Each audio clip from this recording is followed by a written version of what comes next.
For the innocent, the past may hold a reward, but for the treacherous, it is only a matter of time before the past delivers what they truly deserve, Emily Throne says. Ibrahim Magu is not an innocent soul. Proving his innocence is akin to the deployed efforts of the blind man in the dark room, searching for a black heart that is not there. Apologies to Lord Denning. It is a futility.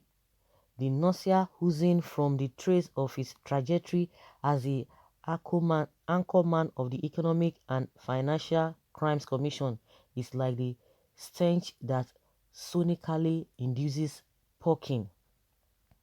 As the chairman of the anti-corruption body, his era exuded an aura of effluvia. It was not just ugly, it ceaselessly rained moral pain on the polity.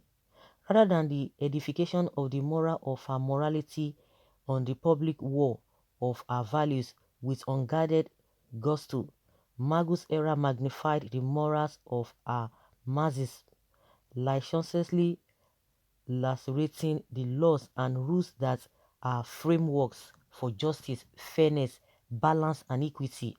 As a good steward to the former Assistant Inspector General of Police turned traditional ruler of Iko, Magu had found favor with the Jagaban of Bogu, Asiwaju of Idugaran, former governor of Lagos State and the national leader of the All Progressives Congress APC, Alhaji Bola Ahmed Tinubu, who is in his high days as an influencer in the early days of the Muhammad Buhari administration, had nominated him as the chairman of the EFCC.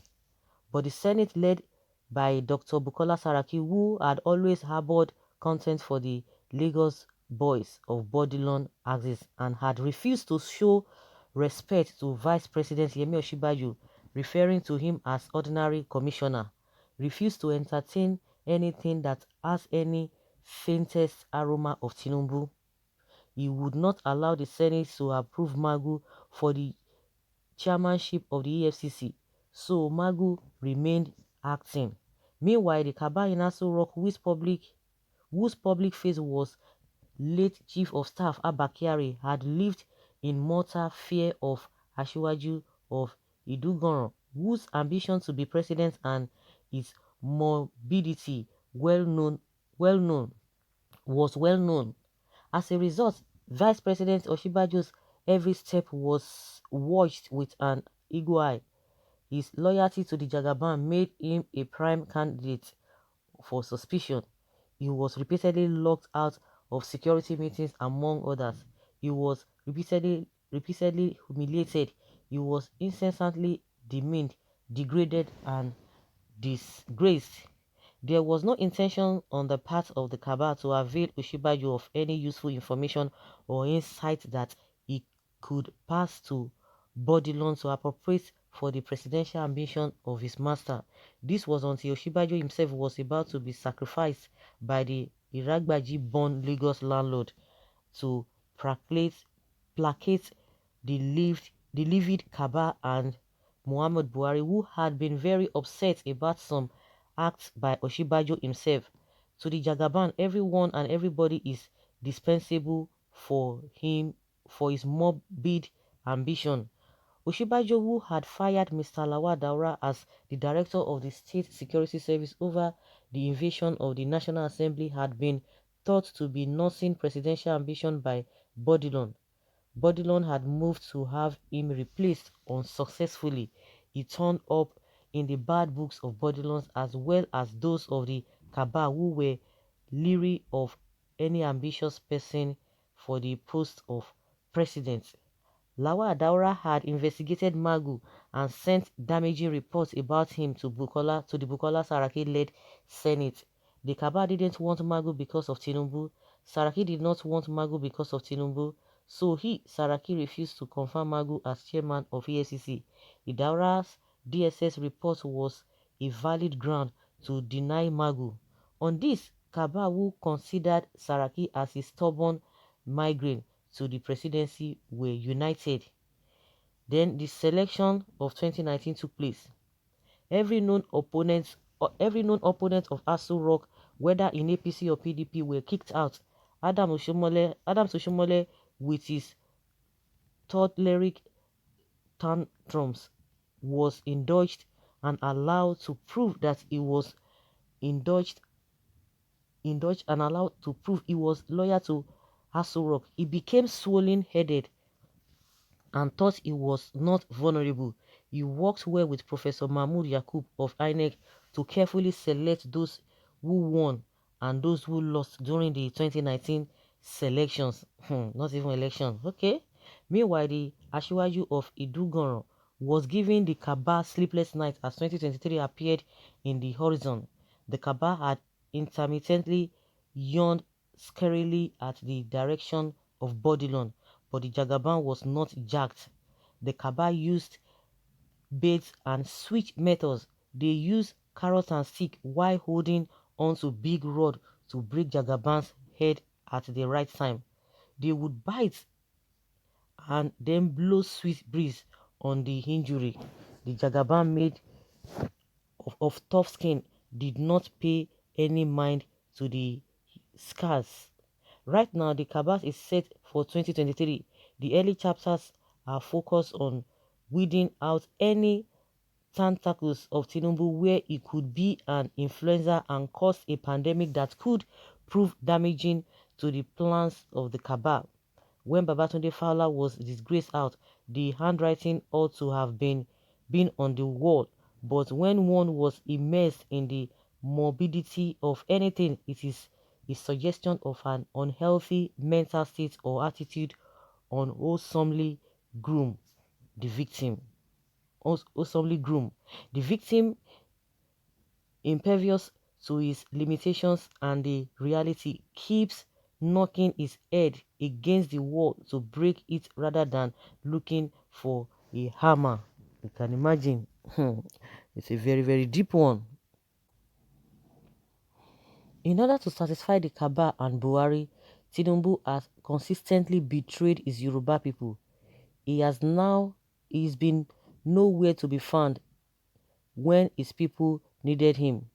When the properties and lives of Yoruba came under fiery assault and they were being burnt alive in Ketu, Lagos, he pretended nothing happened and kept silent. When the Yoruba were being murdered in Ile-Ife and the rest carted away to Abuja for trial, Tinubu pretended to be in Russia. When Yoruba were resisting the Unius Ruga, Tinubu pretended to be in Peru. When Yoruba farms were being destroyed by Fulani herdsmen and were being murdered, Tinubu pretended to be in Cyprus.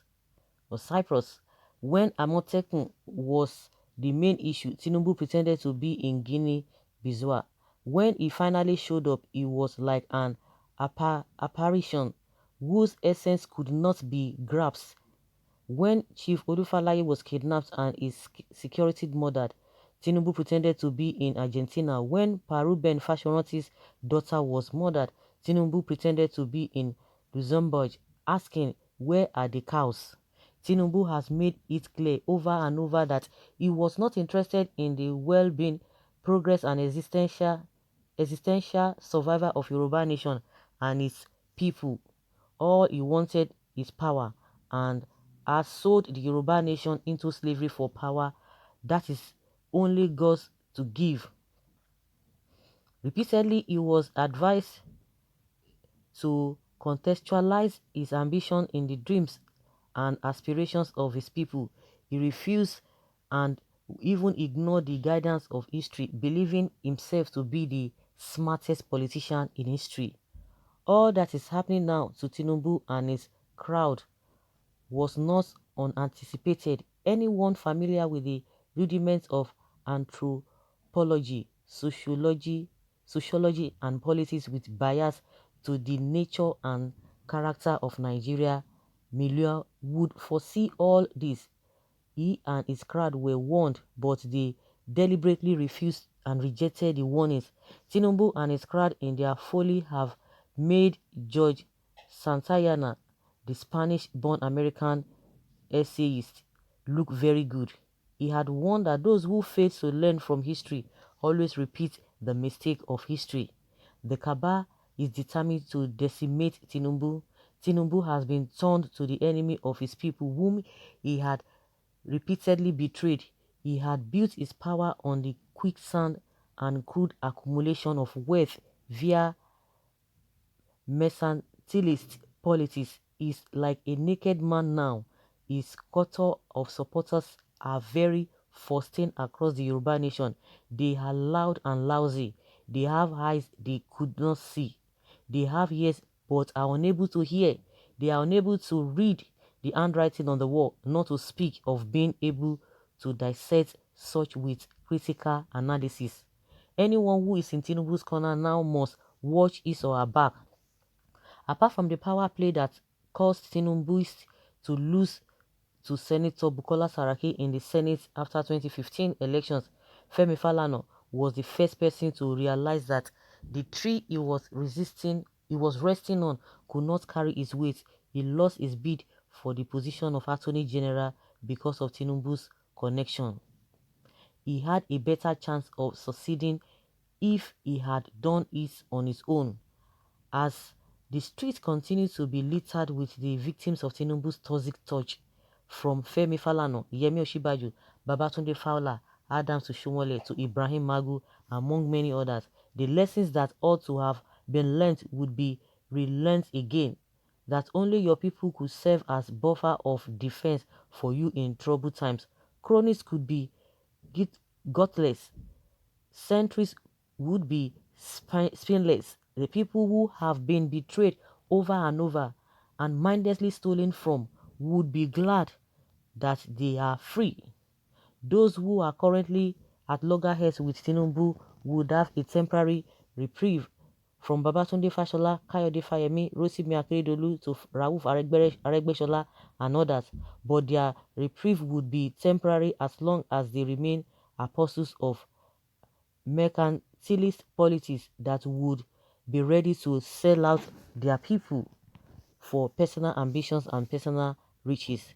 The benefits of perfidy against the people are always ephemeral despite its initial glow. There is limit to the power of money. Even at times when money seems effective, it is temporary. In the long run, it would not work. The love, affection, and loyalty of your people are the only thing that could endure. Treachery against them never pays. Okay? One thing I just want to say here is that Tinubu, the Tinubu's aide are denied that Tinubu has nothing, has no hand in the appointment of Magu. So why are they relating it or relating Magu case to him, that he doesn't have any hand? That the people that brought Tinubu, Magu, they are the ones that saying they don't want him again. So why are they relating this whole thing to Tinubu? So guys, this whole thing that this writer has said concerning Tinubu, you all know the truth. You all know what has been happening before now. Let us hear your opinion in the comment section from all this. Bola Tinubu, Ibrahim Magu, the Cabal, and 2023. Leave your comment below and let's have your take.